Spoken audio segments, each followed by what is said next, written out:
Welcome. This is Learn and Do with Peter on August 14th, 2024. And I kind of made a list of things that I could talk about that I think are interesting. But does anybody have other things, particularly questions like how does your computer work, or how does programming work, or how does Jankofars work, or how does LLMs or image generators work? All that kind of stuff. Anybody have any questions? I was kind of curious about Flux and how to set it up properly. I think I've got it, but So that is one of the main things I was kind of ready to talk about. oh, So there you okay, awesome. go. So let's dive into Flux. Yeah, Mount Wolf did a pretty good talk about it. What was odd, and I still haven't figured out, it seems that you can use the Pro model for free if you do it a certain way, and then everybody else says you have to pay for it. I, you know, yeah, unless you were using a ton of it, I would just pay for it. But whatever. So let's talk about that. That's a good place to start. There are a couple places where you can use. I definitely Flux. So there's three Fluxes. There's in order of smallness to bigness. There's Schnell and Dev and Pro. Schnell means quick or Fast. fast in German. Yeah. So this one is fast and presumably less high quality. Dev is somewhere in the middle, and Pro is like premium. There's also I don't know this super well, but I think Pro is the Pro is not licensed for commercial use right now, so I'm not even sure what that means. Like, I'm not sure if the images aren't, or if because I'm using Pro through a service and I'm paying the service, but on the other hand, I think they're running it on behalf of me. They're not running it. They're not My, offering a service, I guess. my understanding, it's not the images and copyright that's at risk there. It's the commercial use of the application to Yeah, give it to someone else to use. yeah, Like you couldn't give me yours and then charge me to use yours. yeah, yeah. I So believe that too. as far as the images made, they're all yours. So Well, on the as far as that goes in copyright. Yeah, exactly. So on the other hand, it's kind of funny. I can pay for using Pro, and I think the way that works is they're really conceptually what they're doing is renting me GPU minutes. Uh, They're not selling a service. So you can set your own, like Midjourney, clone up running Pro. That makes sense. Um, uh, Elon Musk's Grok 2 is out, and I understand that yep. it uses Flux in the back end to make images. So Oh, there's that. wow. Okay. Um, I couldn't bring myself to be super excited about it, but um, in other news, I guess maybe a news thing is useful too. Uh, let's see, Grok 2 plus Flux images. Um, So to get that, you have to pay for their X services or I would presume so, yeah. I haven't really looked into it. Um, uh, Google Gemini Advanced now has live. So theoretically, the same thing, extended voice or whatever the ChatGPT one has. Google Gemini apparently has that too, where you can chat with it, and it's not transferring it to an LLM. It's actually, the model recognizes voice and thinks in voice. I have to say, it's apparently rolled out, but people have had trouble running it on their Pixel. I've got a nice 8 Pro Pixel. Um, and I switched it over to Gemini Advanced, and I'm not sure that it's actually working. I mean, I think it's doing the text to speech stuff. I don't think it's the real the live yet. so Um, so I have the pro version and I'm looking at okay. right now. It looks like they have new announcements, but I haven't tried it yet Um, because I wasn't I've on the early adopter list for some reason. Yeah, I've got I'm paying for Pro. They did a cool thing, and it's like we'll give you 3 months free, of Google One with I needed extra storage anyway, and yada yada. Right. Anyway, so Yeah. theoretically, I'm like I should have it, but people have said I should have it, but I don't. The other thing is Gemini on your Android is just a mess. The whole thing is Mhm. just like hard to use. You have to switch it off of the Google Assistant onto Gemini, and that takes over your whole phone. So then when you say, "Okay, Google, navigate to," I the first time I tried Gemini Advanced on my phone, I'm like I'm at a store or something. I want to go home, so I said navigate home, and it's like it comes up with a bunch of LLM responses to what, home is or some BS like that. It's like, guys, my phone used to work and now it doesn't. Google is so hard to work with. Sometimes, I mean, Really some of the stuff is. is just like perfect, but It really is. I just I can't remember what I was working on today, but I just basically said to myself, I've got to remember anytime I'm working on Google's that it's just going to be difficult to work with. It's just not a great design interface. When you go from Apple Computer, which designs everything I yeah, think so well, to Google, there is a big gap. yep. And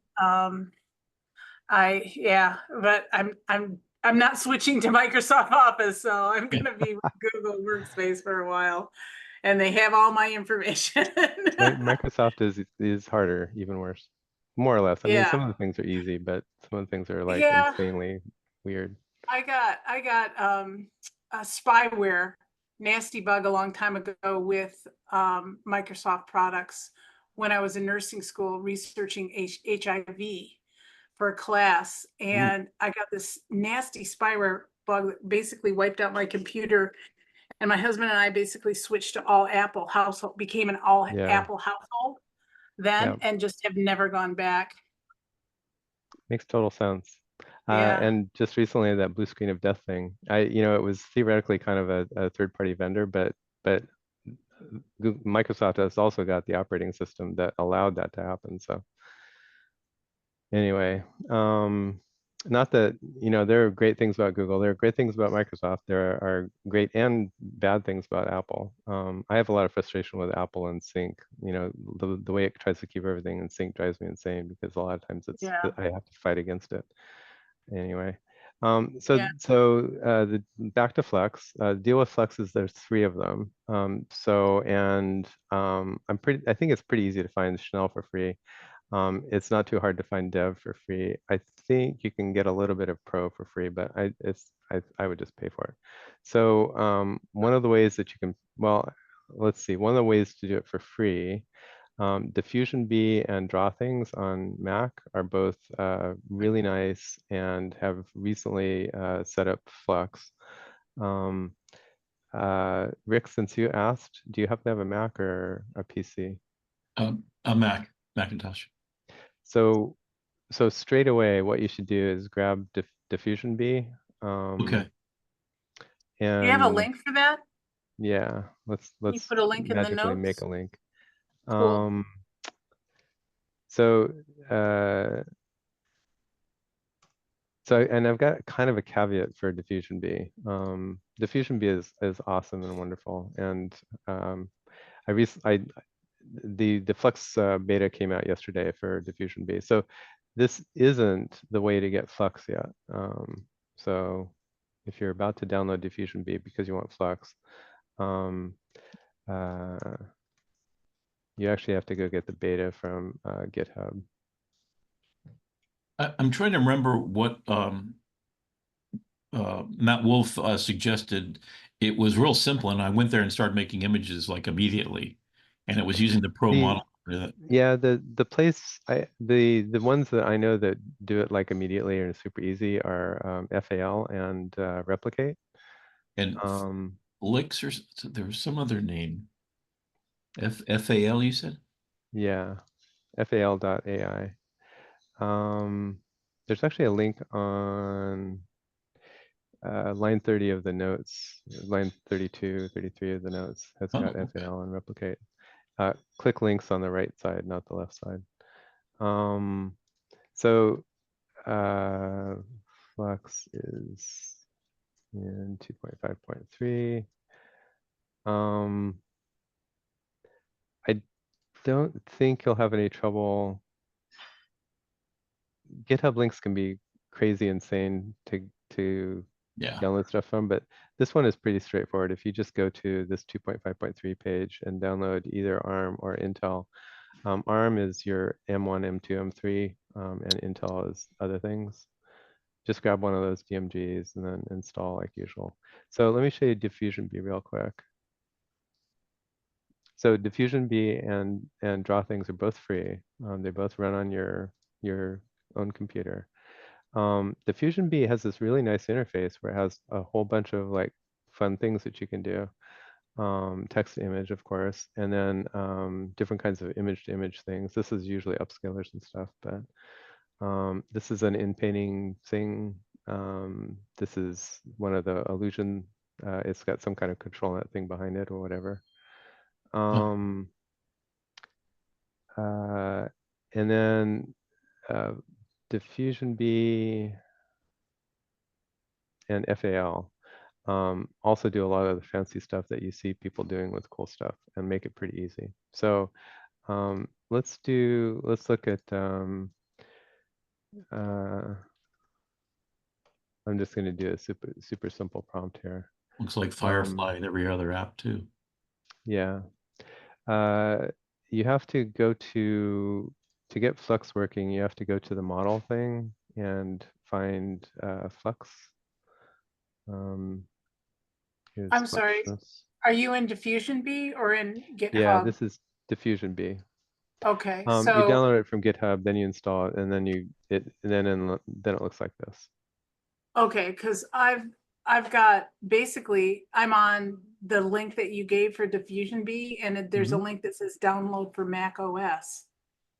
Can I click on that directly? If you go to diffusionb.com and download for Mac OS, you'll get the stable version rather than the beta version, and only the beta has Flux. Okay, so that I need to go So then you to- need the GitHub link. All right, I've never been on GitHub before, so I don't know how So to do this. of the GitHub pages, this one is not scary. It's just a web page. Okay, so I click on Diffusion B MPS ARM 64 2.5.3 DMG. Do you have a M1, M2, M3? I have, you mean as a microprocessor Yeah. on my computer? I think I am, no, I have a quad core Intel i7. It's an So old then- computer. Yeah, so then you want the Intel one. I want the Intel one, okay. And when I get my new mini Mac, I'll be able to get Get the ARM, yep.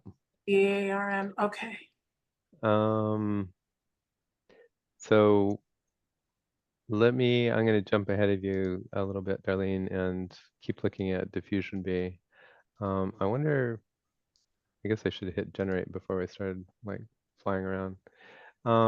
There's an advanced options thing here, which is turned off by default and gives you a little bit more control. It's kind of, he did a nice thing where he hid even the advanced controls behind headers, so that's nice.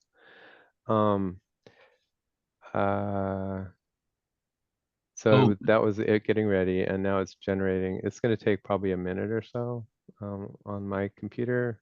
This would probably be going faster if I wasn't doing Zoom at the same time.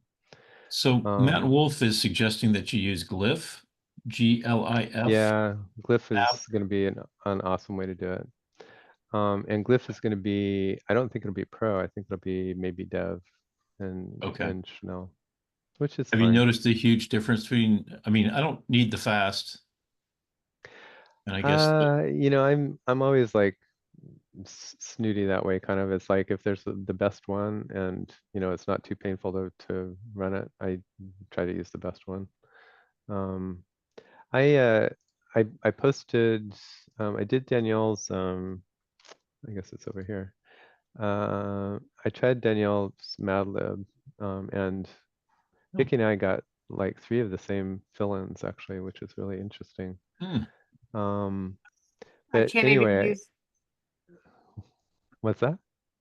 I'm sorry, I didn't mean to interrupt. No, go ahead. I just was blurting out, I can't download even the Intel version. It requires 13.1 or higher, Yeah. and I'm 11.7. Yeah. So darn it. Okay, The I'm just gonna listen in. well, I'm so good. we're gonna get to so Glyph is one way to do it. Glyph.app. I am not the Glyph expert here. I think Clara is maybe. I'm You know, using I can just listen in, and then I'm gonna get a new computer in the fall. So like when they introduce all their new latest upgrades. So can't wait, can't wait. I put It's the gonna link be a in big jump. I put the link in Yeah, the thanks. chat for Glyph if you want to try that out. You think that will work okay? Yes. Yeah, This is I've the been website. using it. Yeah, it's a website portal through to it. It's Uh, really fun. and Oh, they have, okay, cool. it's not just Flux. They have lots of Yeah, different it's things. comics and RetroZone and insane upscalers and That's selfies. the one Danielle Meme was and- talking about, Yeah. right? Yep. Yeah. Yeah. All right, suspicious link, it says. What? Yeah, YouTube redirect, okay. Well, it came from Matt Wolf, and I think it went through Matt Wolf's to get there. So you might Right, just but try trust it. glyph.app and not put the word glyphs afterwards, and that way it'll get you there without Yeah, such just a link. click mine instead. Oh, there you go. Okay, Everything's these days. thank you. I created a Um, glyph app. Do you want to do Glyph Yeah. Show and Tell, Vicky? I can't remember what it's called. It's called something to do with Polaroids. I'd have to even try and find it. It says something like, Hang on. this is confusing. It says, do you want to leave YouTube? This will Just take like you close outside of you. that. Well, you can say yes. Yes, The link that Rick has got actually it redirects through YouTube, which It's is Matt fine. Wolf's link that It- I got from his page. That's why. And the text looks like it's Glyph.app, but the actual link behind the text runs through YouTube. Oh, okay. okay. Thank you. I am in Glyph. Thank you very much. So the deal with glyphs, and I'm not even going to try to demo it, but there's a bunch of different. It's a little bit like GPTs. So I was kind of surprised that. Here you go. So it's got a bunch of different things that happen. It's not just one kind of thing, right? If you want I to generate a posted fake mine. blue screen, or if you want memes, different kinds of memes, different kinds of. We're not seeing your screen, Pete, if you were. I think am. seeing you it. are. Oh. Okay, why is- Yeah, I posted my glyph in the chat, Pete, if you want to look at it. Awesome, thank you. Okay. That's weird. Oh, I always forget this little button at the top that I can switch back and forth between looking at people and looking at you. Okay, Right? I'm with you now. I have never signed into Glyph, so I'm going to sign into Glyph. Yeah. Yeah, I tried it the other day as soon as Matt made that announcement, and it's pretty fun. Well, you get used on Midjourney. In fact, he talked about this today, is that they talked about running Midjourney, on your local computer. And he said, you scream so fast on Midjourney, you're making 1,000 images in a day. And if you were to run it on your own, it'd be like 1 minute per image, Yes. not even a yeah. 4-up like this. So Yep. that is a huge difference if you're trying to do some production or get some artwork done, Yep. that lag time. And it doesn't seem like many of them have automated systems where you could set up a series of prompts and let them run in the background. Diffusion B does have a queue. Oh, okay. And by the way, here we go. This is the There you go. this is FluxDev on Diffusion B. Draw Things is similar. I'll show you Draw Things too. You get Draw Things on the in the App Store actually, and I think also Draw Things .whatever .ai. Draw Things is sometimes ahead of like they get newer stuff faster than Diffusion B usually. So Darlene, I don't think this. Well, there's a little bit more chance that Draw Things work on your computer. The cool thing about Draw Things is that he's got iPhone and iPad versions of Draw Things. I don't know that Flux will run on an iPhone or iPad, but the whole thing with Draw Things, it actually started as an iPad app, not a Mac app. And he squeezed Stable Diffusion on, into Draw Things. And Oh, that's so, cool. or an iPhone even. Wow. And so you can use, you can use Draw Things. It's another way to get Flux. This is the image the Mad Libs image I was working with. Mhm. This is the SDXL base version 1 version of it. It's really horrible. I remember these days. Um, It's kind of cool so from an AI perspective, though. It's a little yeah, Salvador it Dali. is. It is. Yeah, I dig that. These, this is Flux. This is Flux Dev, and you'll see the peacock. Maybe you can see, maybe you can't. It's actually out of focus because it's in the background. So it's properly out of focus because of depth of field, but it's also kind of like, like I wish my AI were smarter than that because this is obviously a visual focal point, right? Right. So this is the straight up Madlib prompt. And let me show you a trick. I guess don't have to redo this. A thing that you can do. I filled out this. I filled out the Madlib, and then I never got anything, and never got a great image out of it. So what I did is I took it over to Claude and said, enrich this description to help an image generator make a better image, and then the simple prompt. And then you get a nice bigger prompt that's got more detail to it.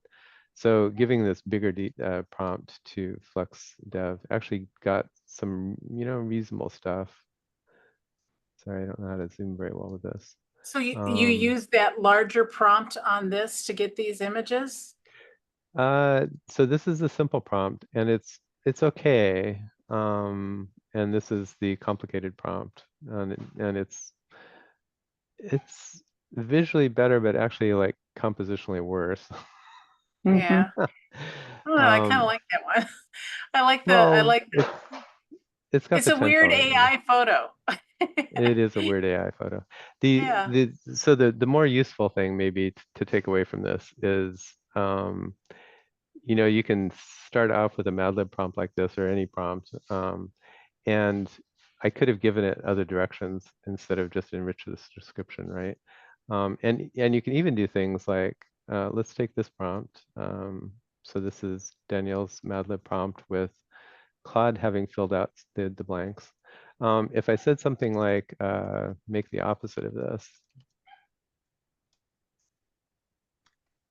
you can that's do all kinds of fascinating. crazy things with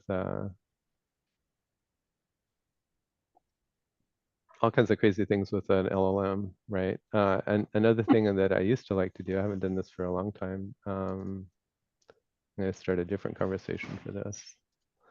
Translate this to Japanese.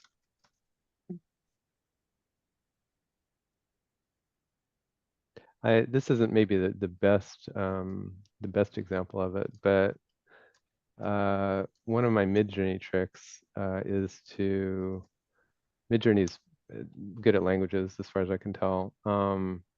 I used to say things like, generate an outdoor street photography scene, and if you give that kind of prompt to Midjourney in different languages, it'll make, it'll change what the scene is based on the language. Another cool thing I used to do was I've done is you can tell Claude or ChatGPT to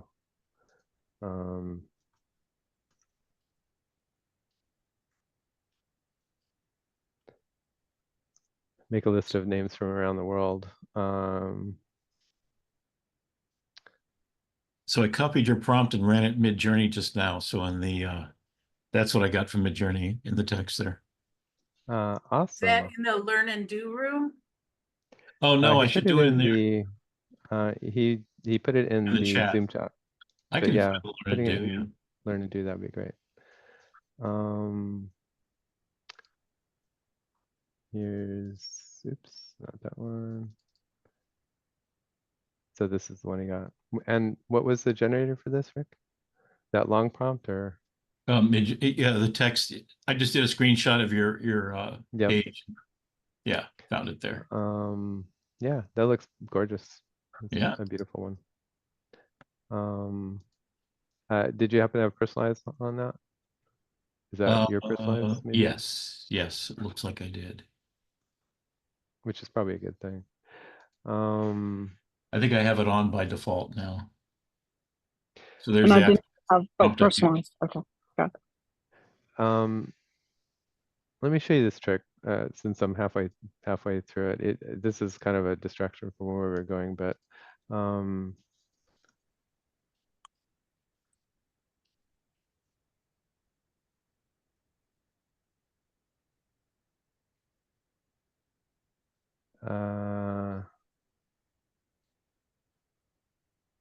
Boy, I missed a lot in the last meeting. You guys were busy. if you ask her something like, so let me use the Jenkifier here, which is TextBot assemble. You can take a list of names like this and make a beautiful painting by, and then --ar. Yeah, 4-3. TextBots assemble takes lines of text and then puts a prefix and a suffix on it, and then you can click on this to copy it, and then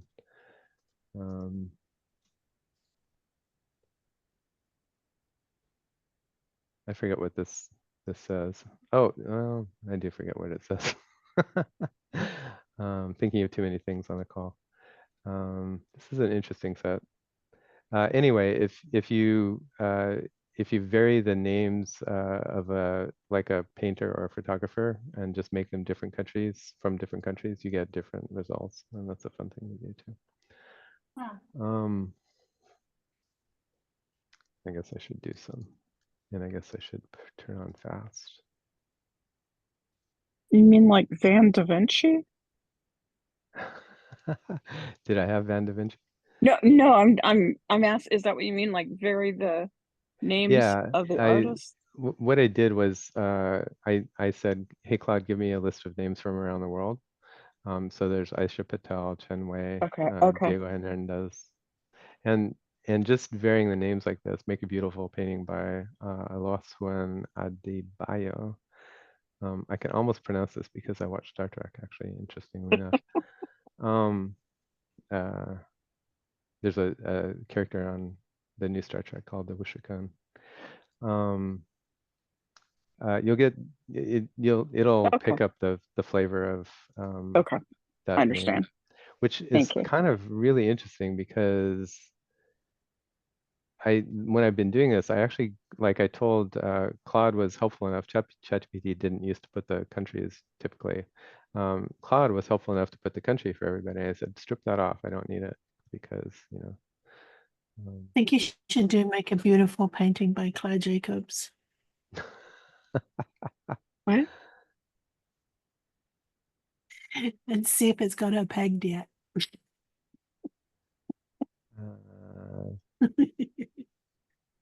Turnabout is fair play, right? Did I spell that right? I should have put Peter Kaminsky too. Yeah. Okay, so we went through local ways to run, and we showed that it was actually doing something. Let me show you FAL now. FAL and replicate. I haven't done replicate at all, but what their deal is they've got a bunch of AI models that are ready to run, like Flux, or Stable Diffusion, or upscalers, fancier stuff like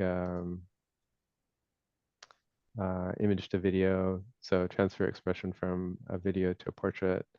There was an interesting one in here.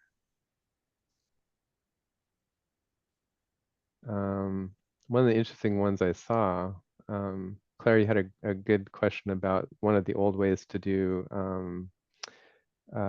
portraits with Midjourney and some kind of external control net kind of thingy. One of the things I found in FAL is a newer thing called PULID. So here's the paper.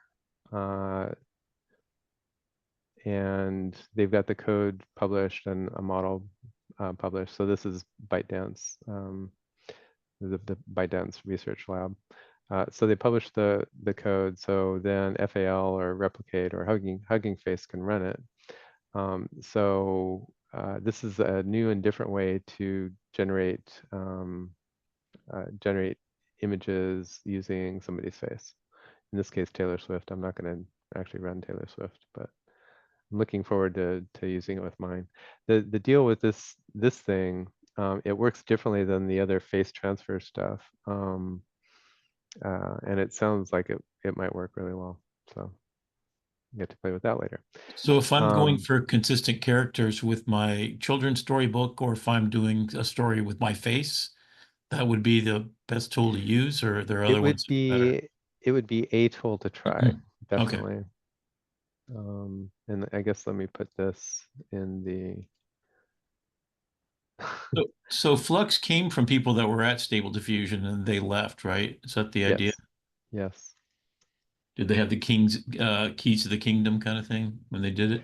Well, I don't think so. They just, they knew how to train up a model, and they made a bunch of mistakes with the Stable Diffusion, so they said redo it. David from Midjourney 2 weeks ago, or a week ago, I guess a week ago today, he was kind of slamming them. He didn't call them out by name, but he said, I don't know why somebody would go like retrain the same model, basically. Yeah. It's like because it wasn't going their way, I guess. Yeah. Yeah, but David's thing is more or less like let's explore new boundaries rather than continuing to make the same thing over and over. Didn't he So- say even more explicitly something like why they would want to go train new models to do something that wasn't as good for like I think so, yeah. it was a slam. It was a I didn't know slam, yeah. about whom he was Yeah. talking. Whoa. Okay, so let's try. So the deal with FAL and Replicate is it's kind of a little bit like Hugging Face. Hugging Face is a place where you can find even more models, like all the models, and run some of them because Hugging Face gives a little bit of grant money and GPU hours to certain projects, and then you can try it. Hugging Face can get filled up with people running free stuff for free. FAL and Replicate, I'm not sure that I ever paid them, and I've got some credit left. I think they start you off with $5 or something like that, and then I've burned through 3.5 of it so far. But the cool thing is you can run not just Flux Dev, but you can run Flux Pro. So I wish we had a good. Do we have a tricky Flux prompt that we want to try? I don't. I could use their demo one. Actually, what I'll do is I'll take this demo one and clod it up to something else.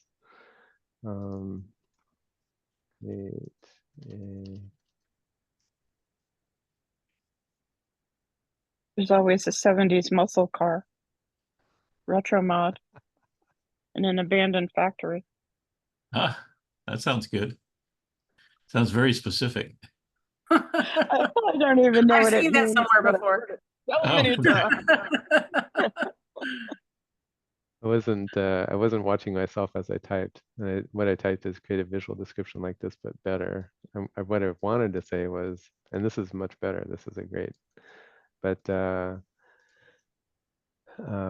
different is what I wanted to say. So let's try this. Real quick, Peter, can I ask a question about Please, yes. Flux? I am wondering, I have this little old computer that I'm gonna limp along for a couple more months. Can I use, what are we looking at now? You could use Glyph, the one that we were looking at before. You can Okay. use FAL or Replicate. There's, actually, I don't know that there are many more places than that. Let me try to do a search I did just before the call. Replicate.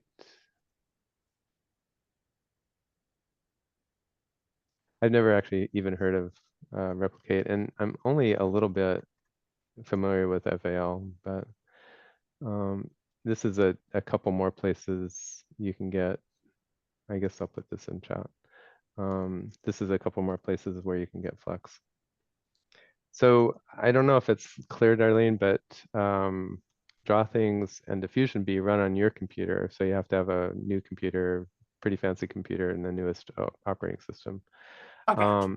Things like Glyph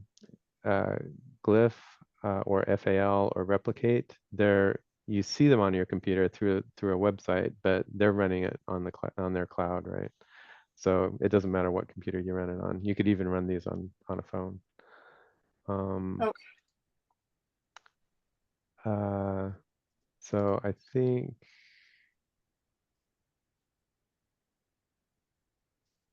so. Let's try this prompt. I'll put the prompt in chat too. Not that this is a great prompt or anything, if I can find it.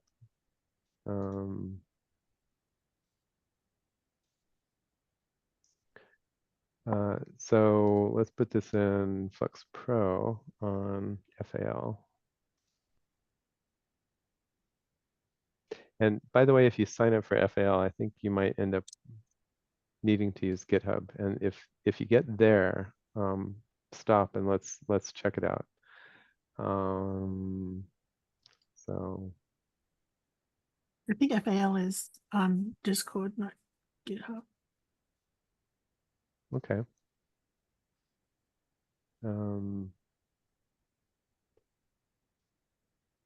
I think it's GitHub and maybe not Discord, but I would be happy to be proved wrong. And in particular, if I want to do a run through of how to sign up for GitHub, because it's really easy, but it does not look easy at all. It looks really, really, really hard, and it's not. It's easy.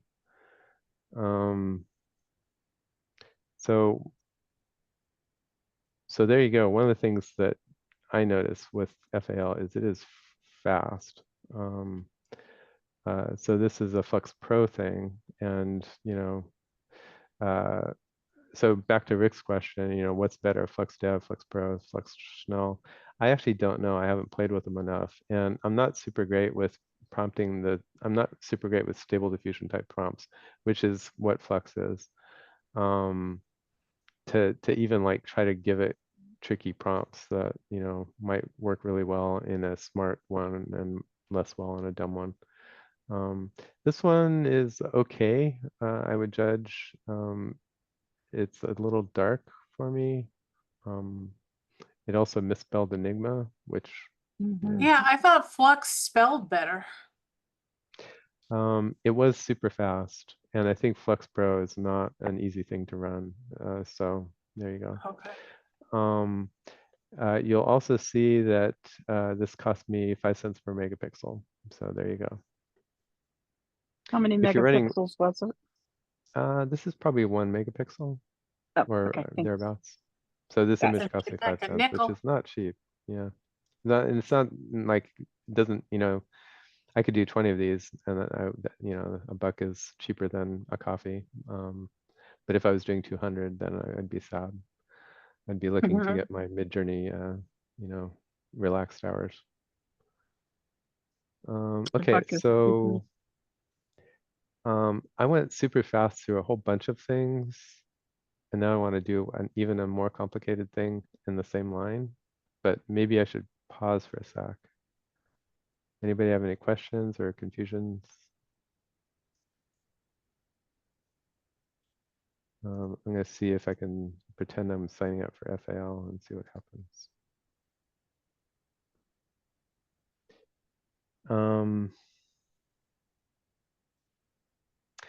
I wonder, I know nothing about Replicate. I actually found them getting ready for this call based on, I know FAL and I like it. It runs fancy stuff fast, and it's reasonably cheap. The story with FAL and probably Replicate is it's actually kind of a developer tool. It's a way to play with these models on somebody else's computer with somebody else. It's super fast. And then I think part of what you want to do is shop around the open source models and then go, this is the one I really want, and I'm going to spend a lot of time trying to get it running on my machine. But you can go shopping and playing around with stuff. For instance, let's try that same prompt actually. They've got a Flux that has got some extra training called Flux Realism LoRa. LoRa is extra training, more or less. Let's try that same prompt with this one. I just played around with it a couple times, but I'm guessing, I think it is actually better. Yeah, that one's about the same. And it doesn't even have Enigma. It's cheaper. Spelled in the bushes. Look, there's the G and I see the E. The E, Wow, yeah. you're totally right. That's insane. You're right.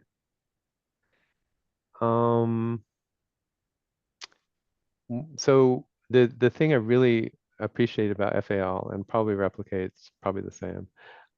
When you see like the new hotness and you go, dang, I wish I could run that, and it doesn't even have to be an image generator. It can be like a voice recognition, or it can be like the other one that we were looking at, a face transfer thing or whatever, right?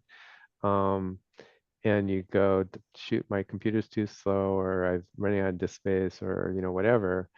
You just pay a few pennies and run it on their thing. It's super fast, and you didn't have to screw up your computer to do it. And you go, oh, I want to do more of this, and then you figure out how to do it, or you're like, yeah, I'll keep looking around. FAL is really good for that. And I'm gonna guess now that it looks to me like you need to use GitHub to sign up with. My apologies. I should have bet you a It quarter. must have been a different one I signed up with Discord. Glyph is just, well, actually Glyph is Discord or something else. Anyway, not a big deal. If somebody wants to sign up for FAL and doesn't have a GitHub account, it would be super fun to walk through that together, because it's super easy but super scary. Darlene, Claire? I think I have GitHub because I signed up for GitHub Probably too when much learn and do. So right now I'm in the FAL and it said enter through GitHub and I said okay, and it did. And it just worked. Yeah. So I think I set up GitHub a GitHub account like last week because I thought that was the only way to get to Flux. Yeah. Aha. Flux. Nice. That doesn't mean I knew what I was doing. That's just how I ended up with it. Darlene, how about you? Do you want to walk through getting a GitHub sign up real quick, or? Well, I'm a little concerned about overtaxing my computer. My computer is super old and I'm running a business on it. So I'm doing a lot of video and a lot of graphics and trying to get into more of that. But I don't want to overtax my little laptop here. I definitely will. I'm gonna get so I guess the new Apple is coming out with an M4 chip. Mhm. in the fall. So I'm anxiously awaiting that, and then I'll be into all of this in a big way. But I think right now, while I have inferior hardware, I'm just gonna watch and learn. Okay. I totally If get it. you, It makes sense. since I already have it, I don't know if that was the part you wanted to demo, but if you can show me what to do with it, that would be You're doing great already.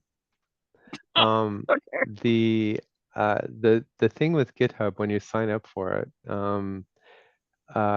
it tries to onboard you as a developer, and you probably did a clever thing, Clara, and probably said, okay, I think I'm signed up, I'm good. And that's what you're supposed to do.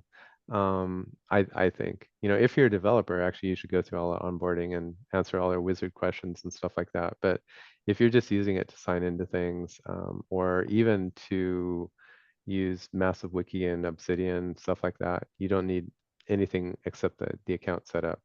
And you want to make sure you're not tricked into doing more and more because you don't need to. RJ? Can I add to that? I said this before in the past, but I'll say it again because it's for whenever people sign up to GitHub. The thing I found out is GitHub is very security conscious. And if you sign up, especially just to access like some other app, because they say, oh, you can get access to that app if you're in a GitHub person, and just give us your GitHub link, that eventually GitHub will probably notice that you're not really using it, except to access things. And then if you do something like I did, which was to make a little comment on Peter's GitHub, then it's automatically looked at my records and said, oh, this guy must be a spammer because he's only logged in to to uh, to access other apps and he's not really doing anything else. And then they stamp you as a spammer and then you're stuck. And that happened to me twice actually with a Wow. completely new login. Yeah. So I don't know what people have to do to make GitHub automatic system realize that they're not spammers or they're not there just to, do whatever triggers their spammer algorithm. But it happened Yeah. to me twice, two different GitHub logins.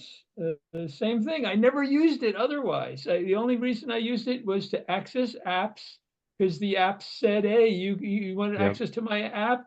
AI app, just give us your GitHub. And then once I think I commented on a GitHub page because they were asking for links to AI stuff. So I typed in a link. So I don't know, that might have somehow marked me as a spammer too. But anyway, GitHub's really fussy. So just to let you know. Thanks, RJ. That's really interesting, and I've never run into that, of course. Um, So GitHub is owned by Microsoft? GitHub, Microsoft bought GitHub a few years back, yes. Which usually doesn't matter, but sometimes it kind of can.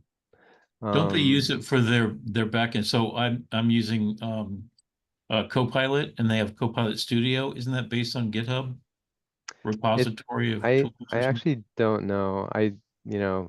Everything, all the open source stuff, or almost all the open source stuff has been on GitHub. Hmm. The open source world is starting to move off because it feels weird to be on a Microsoft property. Hmm. But Microsoft has done a good job of integrating, GitHub into their ecosystem without completely suffocating the whole thing. But it's also a thing to know, like it is a Microsoft product now. This is really interesting. GitHub models, try, test, and deploy. So this is going to be a little bit like FAL, more developer oriented, but right on GitHub. It's going to be interesting. Yeah, RJ, the thing that posting a link is probably something that, signing up for an account and then doing nothing but posting a link, that probably is a red flag. I wonder if you made repositories or something like that, if it would help, but maybe not too. And then it gets more complicated because you have to know what a repository is and why you would make one. And so computers and networks, always a complicated thing. By the way, Darlene, before we get too far away from, you've got an old computer, and congratulations on getting it. Congratulations in advance on getting a new computer. Things on the web. So GitHub is on the web. FAL is on the web. They won't impact your computer. It's just a sign in and the website. Not that you have to play around with them until you've got a computer that you're comfortable with, but Yeah, if I want to save any of the so yeah. what systems would that be? Would that be Git? And I don't know GitHub at all, so that's a huge learning curve. The reason I even mentioned GitHub is kind of like RJ. If you want to use, so a reason to use FAL, FAL is a developer tool, but even if you're not a developer, you can use it to run the newest, coolest stuff, right? And run it not on your computer, on their computers. So you go sign up for FAL, you find out that, oh, you need a GitHub account to even sign in up for Okay. FAL. GitHub it's as Claire went through the sign up and didn't end up and made it through alive. I did. The only tricky thing with GitHub, besides making sure that it doesn't think you're a spammer now, the tricky thing with GitHub is I've signed up non-technical people to GitHub, and it's like, oh, a new developer, you want all these developer things, and let me ask you all kinds of questions about your company and what you do, and Yeah. um, So and ignore, you don't have click to off. you don't have to do any of that. You can just stop. Okay. As soon as you have an account, you can just stop. So that's the trick with GitHub signing up. Okay, and cool. then you would sign up with GitHub so that you can use FAL or some other thing that authenticates through GitHub. All right. Um, One time when I have like an empty Saturday afternoon or something, maybe I'll go down that rabbit hole. Yeah. If you ever want to do it during a learn and do call and share your screen, and we can walk through it together, we can do that too. Okay, that sounds good. So we've gone through all kinds of things, and they're all kind of alike too. Like, there's Flux, and where is Flux running? Is it running on Pete's computer? Is it running in the cloud? And it's hard to tell what's going on. I'm gonna kind of confuse things even a little bit more, I think, and show you yet another thing. If you're like RJ, I don't know if you saw the thing about RJ. RJ and I started talking about Flux a little bit in the show and tell, I think. Sorry, not RJ, CJ. CJ is like, yeah, Pete, I don't have thanks for telling me about draw things in Diffusion B. I do not have a Mac, so I'm not going to be using Diffusion B or draw things. So he said, I think I'm going to be using Comfy UI. Comfy UI is a more complicated system where you download a couple things and kind of assemble it all into a super thing that lets you run models. It's a lot like using FAL except on your computer, and then it's complicated. And they keep making it simpler and simpler, but it's still complicated. There's a couple other things. So there's a simpler way to run Flux on your computer called Flux Web UI. So it doesn't have all the controls of Comfy. It's just built for running Flux. Separately, there's if you want multi-LLMs like LM Studio, there's a fancy system called Open Web UI, which is like LM Studio but fancier. So all of these things, Comfy UI, Flux Web UI, other stuff like that, it's running on your computer, which is good because it's free. It's good because you have local control of it. It can be tricky because you might have an old slow computer that doesn't run it very well. But the other thing is these can be kind of tricky to set up. You you go to an instruction page, it's got lots of command line things. It says, all you have to do is run this command and then run these commands and make sure you don't do this and make sure you do that. And it gets really complicated, right? So to make all of that easier, somebody come up with a system called Pinocchio. So let me show you Pinocchio. That I've used. Yay. So maybe you can tell us about Pinocchio too. Not enough to do that. So this is the Pinocchio window.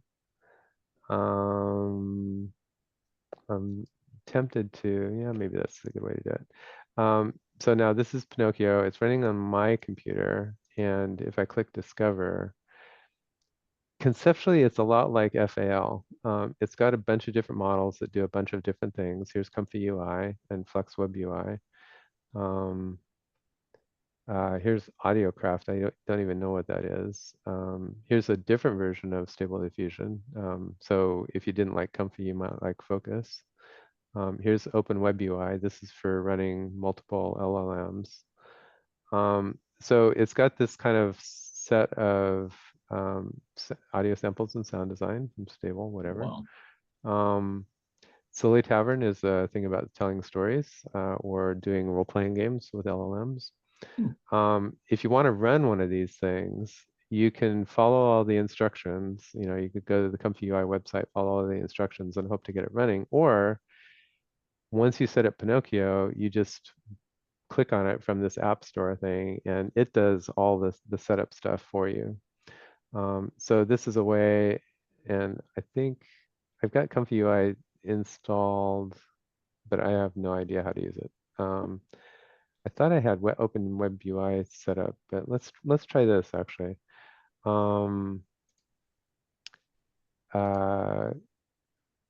So it does a lot of like scary stuff, like it keeps, it keeps popping things up. So the good news is all you have to do is keep clicking the, like do the thing, and you just keep clicking and it kind of works for you. It's funny, I can kind of say that, but now I'm not sure that that's really true because it's having me download Ollama in a separate window. And when I it's a tried whole lot setting of up hard drive space too, yeah. Yeah, it's a lot of hard drive space. I'm gonna make this not big because it confuses my. Anyway, so it was that I told CJ, hey CJ, maybe you want to try Comfy on. I guess I can try running this maybe. When it works, I feel like that the Open Web UI thing kind of failed. When it works, it just does all the stuff for you, and you can see all the stuff happening on your computer. Like lots of commands scrolling by, but you just keep pressing, keep going, and it does it. This is Comfy UI. This is the way that some people run a thing like Stable Diffusion. You'll see these different controls are actually like separate modules that get glommed together into DrawThings or DiffusionB. DrawThings and DiffusionB will actually expose the controls for these multiple parts, but they don't really tell you that there's actually a whole routing system that's going on that takes takes the model and the prompt and the sampler and the decoder and makes all of that stuff happen. Comfy UI lets you have control of that, and the reason that you want to have control of that is because then you can do fancy stuff and put even more boxes here and set up the routing and stuff like that. I don't really know how to do that. And you can do this, the early people who were doing these kinds of things were actually doing these in config files, text files that had, the different box, the name of the different boxes. But this is a big innovation to let you have control of the different subsystems, but in a graphical interface that lets you see what's going, where the data is going from one to another. So Pete, I think Matt Wolf demonstrated that he had a process where you started a prompt, then you fed it through Claude, and it fixed the prompt, made it better. Then it went over to Flux, and did all that. Is that kind of what this is? Yeah. a chain of process for where you're, Yeah, this so you're is creating sort of an agent of your design, your pipeline? yes, in a way. It's actually a little bit lower level than agents. Okay, Sticking Claude in here is kind of like using Claude, or it could be ChatGPT or whatever. right. That's kind of an agent thing. I haven't done any of that. I theoretically you could stick a call to an LLM in here someplace, or Okay. maybe it would be here actually after getting the prompt. Well, I don't know. One of those. It's right around here, either before or after this. You can stick a block in here to call an LLM and do stuff with it. Yes. Um, it's a little bit different than it's actually just a workflow. Right. And any of the image generators has all of this built into it. Midjourney probably has many more boxes than this, but Mm. even something like if you look at Diffusion B and notice that if you turn on advanced options, you get these things here. Here's a sampler, and this is a sampler. So conceptually, what's going on is Diffusion B under the hood has all of these boxes. It just puts them. It doesn't make it so that you could reroute them, rewire them, and then it does something which is more useful for somebody who's just trying to generate a teddy bear. It does let you pick different samplers, but it doesn't have, it doesn't. Well, actually, so it does expose also the settings for the different samplers. This is CFG and that's steps, and here's steps and CFG. There's kind of an even funnier thing now that I notice that.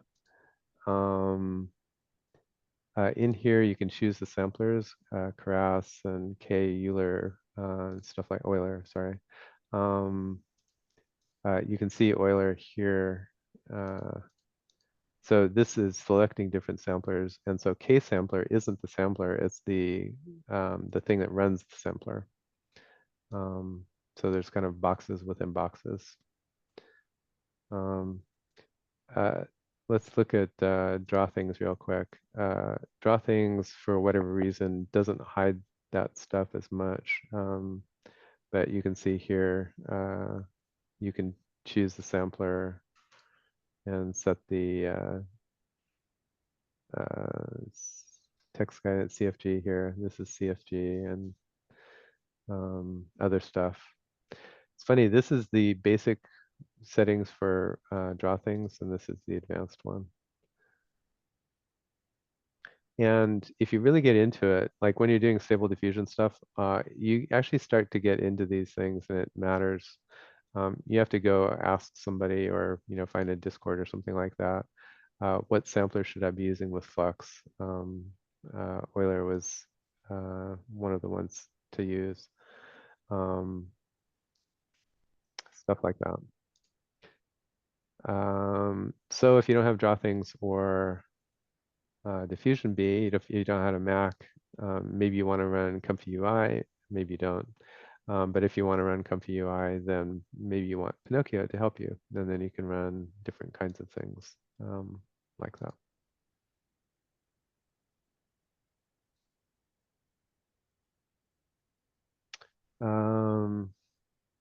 That's probably not super clear, but at least you kind of got a little bit of a lay of the land thing. Any questions? Yeah, I'm trying to figure out where I would use it. And my task kind of thing is that I want to get started doing production on my children's book and get all the faces the same. So my goal is to try to take the stories and tell them through my blonde daughter's eyes, but then recast all the stories with a Black child and a Hispanic child and whatever. And that I could actually take someone's photograph of their children and turn them into the hero of the story. And so setting up a pipeline like this would, theoretically, I could pop in and out the children in kind of a held spot that would keep some consistency. I don't know. I'm even thinking that would be really complicated to do and probably beyond my skill set. I kind of wonder, that's a good example of something, and is it Matt Wolf?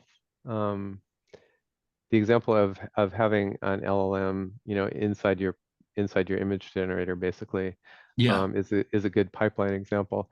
The pipeline systems that I know of, or there's another one called LangChain, yeah. that's specifically for LLMs.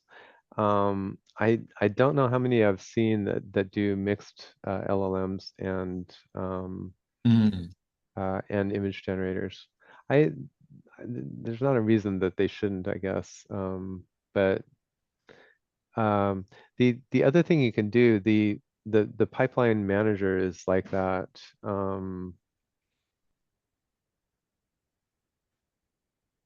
You So could these get are a all lot of, this is all open source stuff. So this is what the world of that is about, right? People to, yeah, challenge the edges of the frame using the same basic common tools, but see what putting yeah, it together for use cases would look like. yeah. Um, I feel like you could get um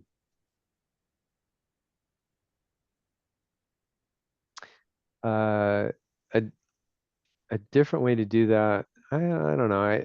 I was gonna say, and I guess maybe it's because I'm a software developer.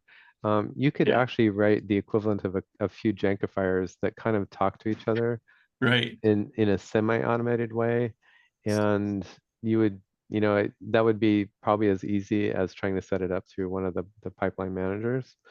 Um, Okay. the pipeline managers are going to be really good at, yeah, things that are complicated and things that you have to do rewiring and stuff like that. Um, Yeah. Because you really can't put Mid-Journey in this pipeline, could you?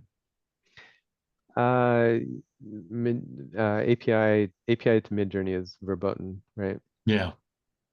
And I would love to automate my Midjourney stuff, and I have Right. not because I'm like too afraid to lose my account. Yeah.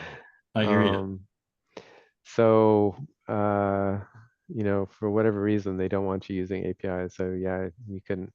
But on the other hand, right? The thing that this is a kind of a pipeline thing, right? Mm. It's pretty easy to write a Jenkifier that sets you up to just be able to do copy and paste to Midjourney. So I run all my Midjourney prompts, but I have a lot of automation around them, Oh, okay. semi-automation. Uh, and that would be something that wouldn't that be, I think it'd be, well, I don't know. It's easy for me to say this because I'm a software developer, but um, uh, drag and drop into a Jenkifier is actually super easy. It's super Ah, easy to drop an input into a Jenkifier and automatically get a download. And then it's pretty easy to take that download and drop it into another Jenkifier, and you could chain them that way. Um, I mean, my other big project that I definitely want to do soon is get my Perplexity pages that I've developed mhm. basically intact, put onto my website as just a blog. And then I'd want to organize them so they would be indexable. So they would have, these are all about this and this is all about that. So my understanding Wonder, is the pages actually reside on their servers, yeah, have your name on it, and then you can share or not share, I guess, publicly.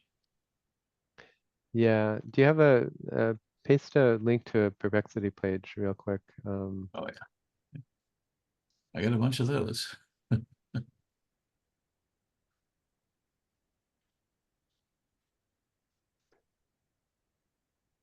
In fact, I did one during the meeting the other day with they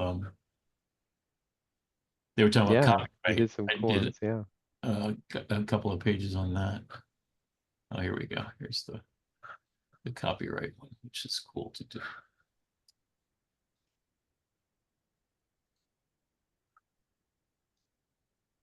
I I'm guessing they have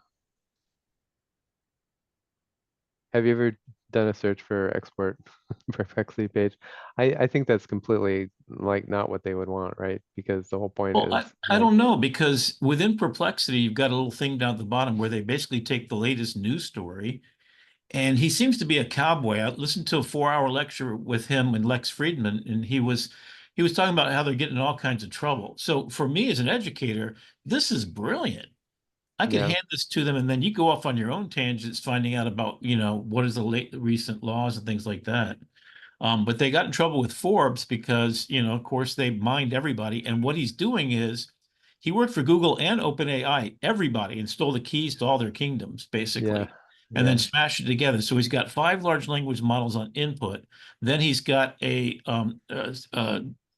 aggregation engine, I would call it, right? And then he's got a search engine. So he's aggregating all this knowledge into the thing and going past all the Google ad space and all this kind of stuff to get to real knowledge.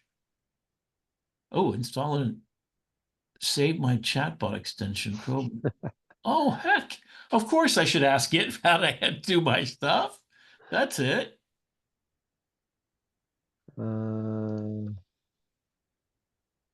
So if I got them offline as web pages, did it say it was a page when? Yeah. save my chatbot. Pages chatbot. Oh, wow. This is probably only one at a time. Well, right now I only have 50 of them, and I guess the thing would be is to set up a pipeline so it automates the process. As soon as I create a page, it goes to my website. Yeah. The What it complicated was, thing is just organizing that information. I mean, the thing I like about their pages, if you look on the right-hand side, it's got all the links there as a table of contents. yeah, And it you gives could, you date, time, and everything. So you could, you could download this and put this on your website, and it would, just like that. you could maintain this, or, so, be interesting to try just this, Just a straight website. just save, yeah. Huh.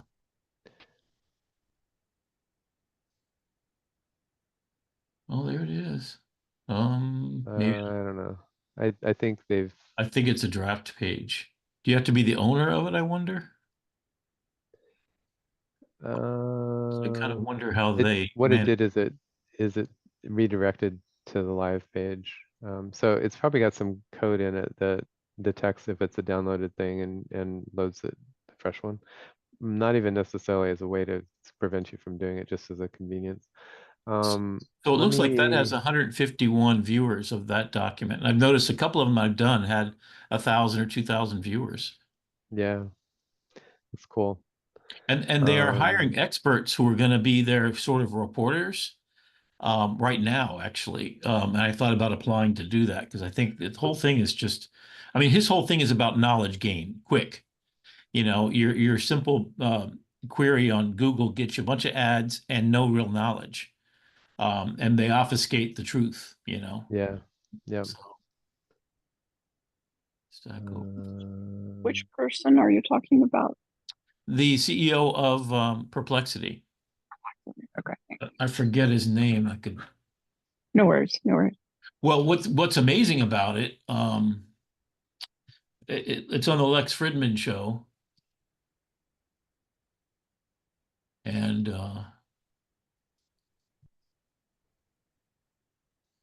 well, what's interesting about it? I mean, it's 4 hours. Arvid, let's see, what's his name here? Windows on very old laptops. It's a complete education on how large language models, how search works, everything. He in 4 hours, I mean, it's like here's I'm gonna drop the link for you here. It's worth spending 4 hours doing if you really are interested in all of this, because he's trying to disrupt everything. In fact, Google freaked out. So the day that it came out for the first time, Google started to think about putting AI into their Google search, instead of giving you knowledge directly, which is Perplexity doing that, they basically would force you to pay, like Netflix, $20 to be able to get that immediate knowledge. So that's sort of interesting that he is a disruptor and using all the tools everybody else has. And you've got, as an educator, I can't stand that I don't have verifiable citations. And also, ChatGPT is not up to date. Perplexity is constantly searching. And what they're in trouble for is three things. One is they're searching and they're violating everybody's do not crawl law. That's what I found the most interesting. There's sort of a gentleman. It's actually not quite a law, it's a convention, right? Yes, and that's the point. He's saying since it's a convention, everybody else has honored it, but he's not, because it's a convention, not a law. So he's not breaking the law. But what they're trying to do is build a case so that it looks like he is breaking the law, but then they would stop their own abilities to do exactly that kind of thing. So even the New York Times, as a subscriber myself, I can put on social media story, and then it becomes public and it's not behind the paywall. Well, if you're smart enough and you go searching all the web for all of the public New York Times, you then have access to the full New York Times with their blessing, really, and put it together as a web crawl. I'm not saying he's doing that, but it seems to be he's working and gaming every system to privilege knowledge, which I'm a huge proponent of. But he's definitely a wild, wild west. And if somebody's going to get nailed, in conspiracy theory. Oh, spider not to crawl. Okay, there you go. Interesting. Yeah, I started doing a whole thing about Perplexity, so I've got a page on that as well, because that's Does anybody else notice that sometimes when you do a Perplexity query, that it comes back with references, but the references have nothing to do with the topic? And I think what it's doing is, I think it's really using its large language model parameter memory instead, and answering the question, and then it reverse engineers some links yes. that don't If- necessarily have anything to do with the paper, but for some reason it tries to make it look like it does. Like I've written a paper like that. It's a tiny bit of hallucination, and he actually addresses that in that Lex Friedman. If you got 4 hours to spend, you could put it on fast forward, and get through the whole thing. But he talks about the idea that it's using 5 different large, including ChatGPT-O and everything, so it's got 5 large language models on one side, its own large language model, its own search engine. So it's crawling all the time. And so he basically leveraged everything he had. And then the citation engine is really where it comes to worthwhile for me. So I start a conversation about copyright law, and then next thing I know, I've got this. So but I just don't understand. Like, it'll come out with a reply to my query or question, right. and it'll say a whole bunch of things, and then it'll give me references, and those references don't have anything at all whatsoever. I'm surprised. It depends on, obviously your performance will vary, but I literally use it 5-10 times a day, and I haven't had anything that even looked like it was funky. I'm very precise in where I'm going, so it's not like I'm going in there to kind of test the waters. I'll go over to Claude if I want to have a long conversation about philosophy or something. And then I've been using Gemini and ChatGPT, for a lot of stuff. I find that OpenAI is getting super hyper politically correct with everything. I tried to ask it about a yeast infection and it got all upset at me. And then I tried to make an image of Kamala Harris for president, and yeah, no, you can't do any of that stuff. And even talking about sex, I was trying to see what the bodice ripper, like 50 Shades of Grey, I started asking it about, can you help me write some lines for this new bodice ripper, 50 Shades of Grey style, blah, blah, blah. Nope, can't do that. That's outside of my parameters. And then I sit down and I say, I'm doing this as an academic. I teach research for, and so when you get all high and mighty and you say you're a researcher, then all of a sudden it does it. As if all of a sudden it got permission that you're, legit or something. So if you know how to game it, it's sort of interesting. Yeah, I think in general, they're trying to put those guardrails in to protect themselves because so Yeah. many journalists Oh, yeah. have, even the New York Times is going in there and getting it to Well, come up. and Wired Magazine You wrote know an what I mean. article. Yeah, Wired Magazine wrote an article said that Perplexity was a pile of shit. And you know who they're owned by, so Yeah. they're disrupting some really big people. I mean, you don't go against Google and basically rip the rug out and use their own tools to do it. If you think about, the ability and Perplexity to do what I did about copyright, you know how long it would have taken me days and months just using simple Google search to get that information together. And then it put together in like no time at all. So Yeah. it's kind of like, now, Peter, is it using iframes to make that frame? I don't think so. I think it's just Yeah. a div. The other interesting thing is, let me click on your link again.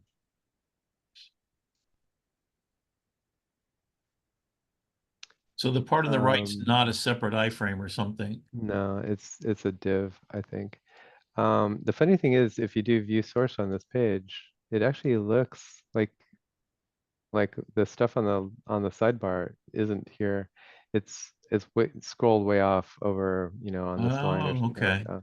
that. But most of this is actually just good stuff. I actually, a Jankifier that I wrote, and I was just looking for it. Let me see if I'm not sure where I keep it either. Documents, GitHub. I don't know if it's with the other Jankifiers or not. See, the next thing would be to index all of these pages when I'm done. So that starts to get into, well, A classifying agent or something.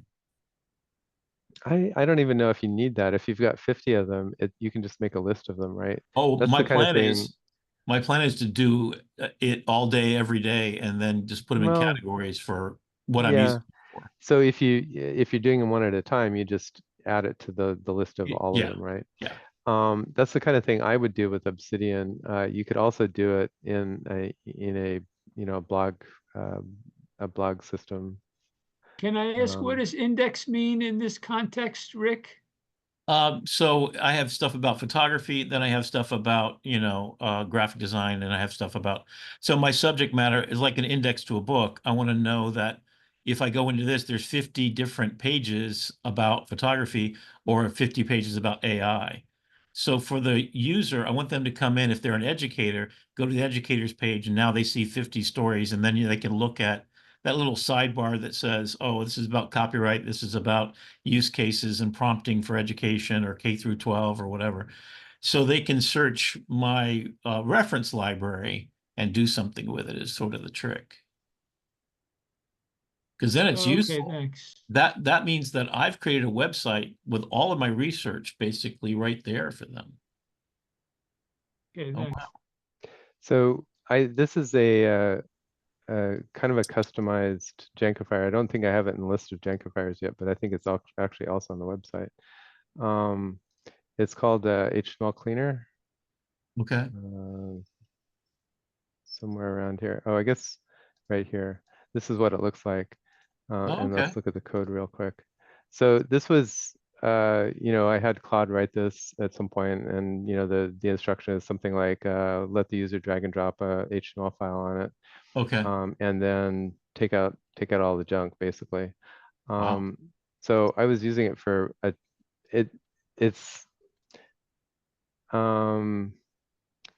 HTML pages can get junky in lots and lots of different Right. ways. So you kind of end up customizing a cleaner to, Right. whatever. But once you have 20 or 30 or 50 pages to clean, it's not that hard to figure out the regularity of it. So this one doesn't quite work for Perplexity pages because it's tuned to work for a different system. Oh, I see. But Okay. it's got all the data here, right? Gotcha. So it wouldn't be that hard to make a version of HTML Cleaner that was tuned to Perplexity's content, and then Huh. just run it through that. So the off-the-shelf ones that Perplexity suggested to you, that little extension that didn't do it. I didn't even try it. That's what I think I'm going to give a shot at, because I know using Chrome is definitely a better way to go from what I understand. They got so many Yeah. extensions that do these things probably already for me. I'm sure there's somebody that spent some time getting this figured out, because You could, well, yeah, that's a good way to do it. The other way to do it is to find somebody who's a little bit handy with, and nowadays, somebody who's a little bit handy with Jenkifiers and can read HTML, yeah. would be able to What? play around with it for an hour and get it customized to so it works with Perplexity pages really well. Yeah, and my IT department, we got about 50 professors that do just this, so I'm going Yeah, to give it to them or this a would student be as a project to do. it I would think it would be be very easy. yeah, that would be a superb student project. Yeah. And it would also teach them how to, we'll get this resource library put together for AI instruction for the educators. So we have Yep. 5,000 educators that we've got to get up to speed. Yep. And, we got to Yep. speed it up. They're just way too slow and they're not being creative about how they're doing it. So I'm doing all this work and they're just not publishing it even. So they spent Yeah. the whole summer trying to come up with a policy that I did in an hour and a half in Perplexity. Yeah. So for the whole college, I wrote the policy and then I put it in a folder and gave it to them. And then finally, at the end of the summer, he said, "Oh, we remembered your folder and we created our policy now." I'm like, yeah, okay, could have done that, but I'm not allowed to work with them over the summer because of our contract. So I Yeah. can't even talk to them about it, but I left them a folder and I'm like, you guys figure it out. It took them that long to even figure out what I put in the folder, which was every policy by every major college as to what their AI policy was and line and verse, including all the original documents. Wow. And they were like, "How did you do that?" I said, "It's just an hour in Perplexity, give me Yeah. all the best policies from all the, colleges and community colleges in particular." So, Dang. Let me give you a quick pitch for Obsidian. okay.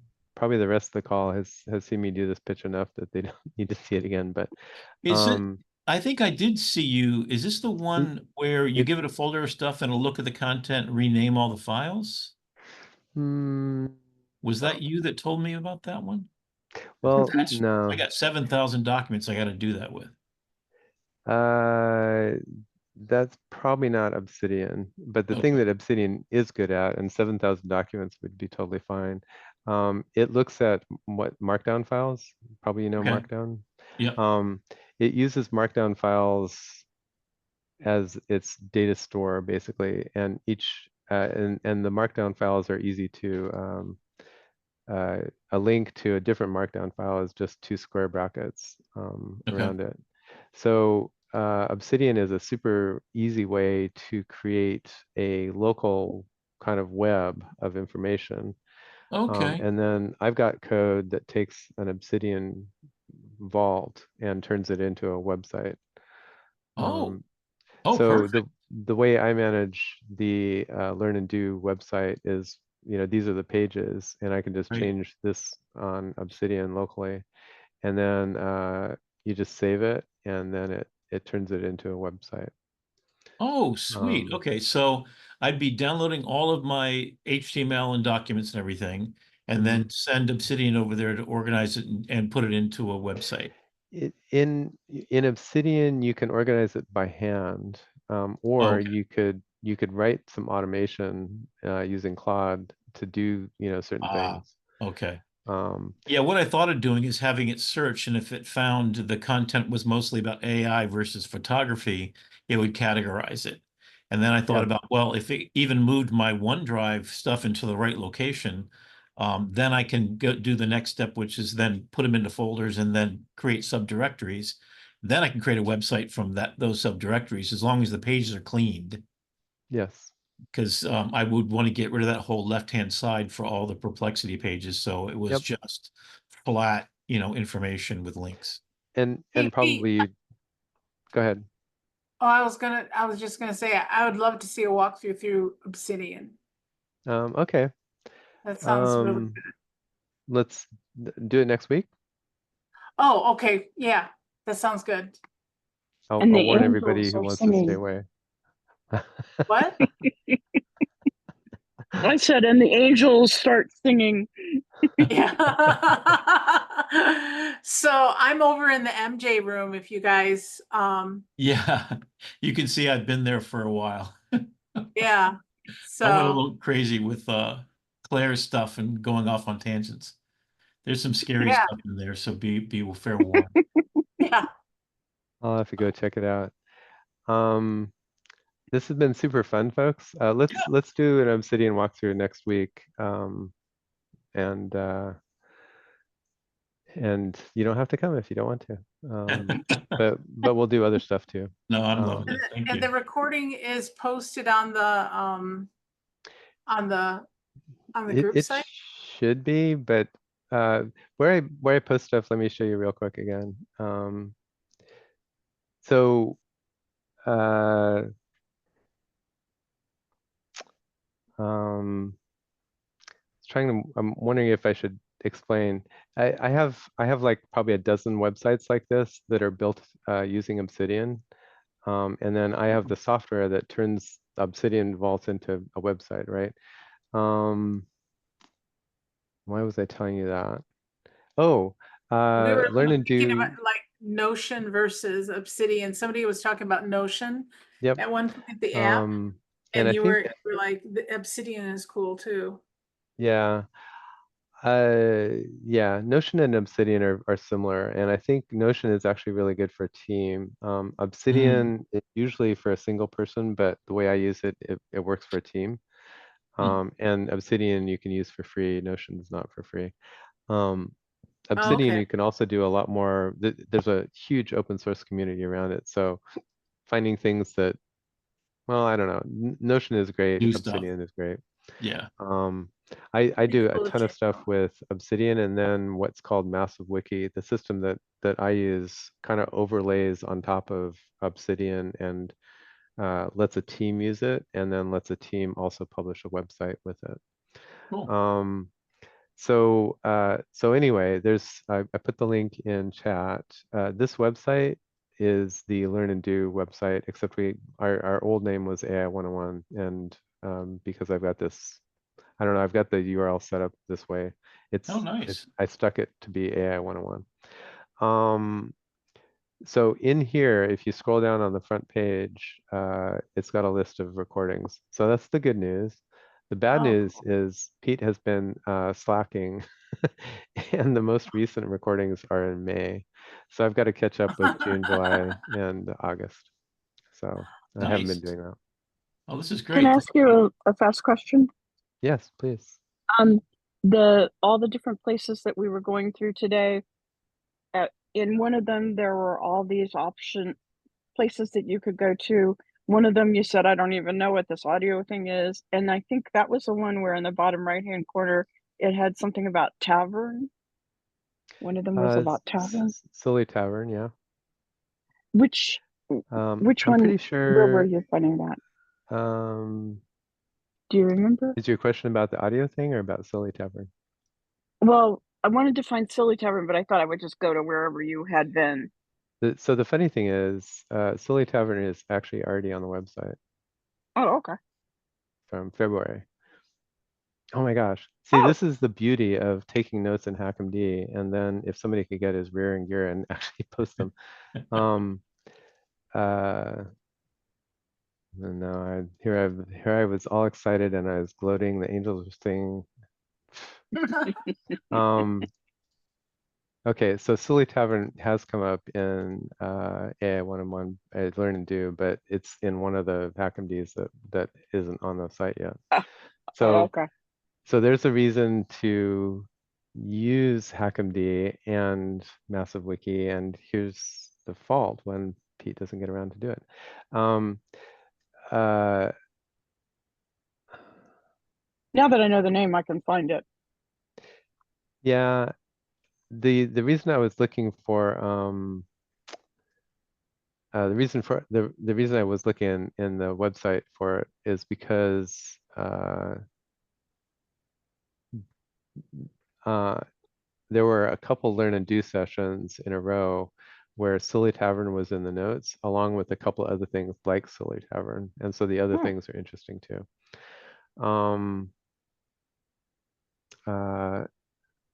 So I won't commit to getting it done by next week, but I will hope to get it. I'll hope again to get the notes that have Silly Tavern and whatever other. These are they're not quite pipeline systems, but there's a class of things that use LLM for story writing, and then story writing and character management and all that kind of stuff is very similar to role-playing games, right? Yeah. So the difference between writing a story and having a game that you can play that is the story is so small that the systems that do one kind of do the other one at the same time. Thank you. Does that help, or is that kind of the That- question you had, or? Yeah. That Well, helps. it's Thank you. fascinating for me because I'm actually working on a book that 3 books actually, and it's about AI, and it's about someone from OpenAI who steals the keys to the kingdom when they shut down OpenAI and don't let them go any further because it's reached AGI, and then Yeah. uses it to get Kamala Harris elected.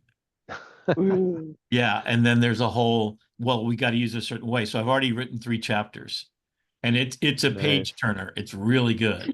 And the But character is it a development, bodice river? yes, it's a bodice ripper with a Oh thriller. my God. Yes, it's all 3. I'll send you a couple of chapters next time if you guys want to make some time in some other meeting or whatever. We can talk about that. Yeah, and I'm actually using this. So I've developed the characters this way, but the photographer, it's a photojournalist who ends up finding out about it, and it's Elias Sketskover, who from OpenAI, when he left, he stole the keys of the kingdom. So he then went to Obama and says, "We've got to make the world a better place." And so she gets elected, and then everybody, basically, all the musicians and artists go away because there's no reason to work anymore. Everybody goes into VR experiences, except for a group of people that were musicians that got pissed off at not performing anymore because nobody cared about their music or their photography or their painting or anything. So they go out to Burning Man and they run into a tribe of Native Americans who've gone back and lived off the land. So it's called, the second book is called Return to Eden. And then when Wow. they come into, so everybody has whatever they need, including medical attention. So Return to Eden then turns in, so they go into the cities just to get medical attention for Adams. It just so happens that's his name. Adams' mother is sick with cancer, so she's going to get treatment. He starts bringing his handmade guitar in and entertaining people, and they start a movement to go back and create the new, the third book, which is Paradise. Amazing. Thank Yeah, you. so I'm doing the development. So it's myself as a photojournalist going to cover the Kamala Harris campaign, and then I get assigned to for the New York Times to cover her on a regular ongoing basis. And I get wind of this OpenAI thing being used in the campaign to get her into presidency. And then and I'm falling in love with this reporter who is the one that found that they were using it, and then has a moral dilemma. Do I let people know that she cheated to get elected by using AI, or did they use it in the real way that I'm not going to report about it? So she has to make that dilemma as to whether or not to overthrow the whole. Yeah, so it's kind of a fun, and the bodice ripper is just me and this woman reporter, which is similar to Got my ex-wife and me. So it's kind of like some inside baseball for me to write the characters. So. And I know the That's hilarious. motivations for everybody. So yeah, but I'm setting it up with, I have a whole character development team in Claude, and then I'm using ChatGPT for the storyline, and then I'm using, classical storytelling methodologies. And so I researched bodice rippers and what's the latest trend. And there was a huge shift in how explicit bodice rippers were when it came to 50 Shades of Grey. And then I asked why, and what is the biological reference, where does this come from? And that's, another whole story. So now I understand it. So I'm ready to sit down and start writing. End of summer, so I'm back to work. If you're doing that agent kind of stuff with text, something like LangChain, or maybe Oh. whatever is the newer thing, Yeah. that's probably worth setting up pipelines for. Oh, okay. When you start having, so the other thing, this is one of the pages I was looking for actually, which is in the notes, buried in the HackMD notes that aren't posted anywhere. And I posted the Google completion Silly Tavern versus, right? So there's Cobalt and OpenWeb UI, Character AI. And then I put a link to this page. Well, So it's- Character AI got bought recently, right? So that's Yeah, part it of. did. It got bought and yeah. There are a number of things like Silly Tavern and right next to Silly Tavern that help you manage. There was another one that's in the notes someplace. There was Hmm. another one that actually is set up for writing stories, and it has, you know, it has a set of agents that are built to come up with the overarching narrative and then break it into Right. chapters and then break the chapters into sections and all that kind of stuff. Well, I So just got there's- access to LTX Studio, so I'm going to be doing my Yeah, there you go. children's book there to start out. And then I'll try some different looks and feels, so to get to hone in on what my character development is going to be. So it's got promise. I've got a front end working, so I'm doing it the old fashioned way, like you used to keep card catalogs. You do a character Yeah. sheet. So I've got a big Yeah. wall with like 30 foot of 6 foot tall corkboard. So I'm going to put all my story develops in my classroom, and so each character has its own storyboard. And then I'm going to develop visuals for it along the way, so this turns into a movie right after the books are published. So that's my plan. And actually, my best friend was a cub reporter when I met her 40 years ago, and she's now vice president of Simon & Schuster. So I've talked Wow. about it, and she's kind of excited about it. So I said, well, give me Dan Brown, because Dan Brown's one of their properties and one of their people. And give him me for just a weekend, and we'll come back with 3 books for you, because I've got it all set up. So and Super also cool. Carl Hyson's a friend too, and Dave Barry. So I want to add some humor in there. There's got to be humor in everything, or else it fails. It's not human if there's no humor. I just put a link into so last thing. Oh, yeah, This okay. is an interesting model called Longwriter.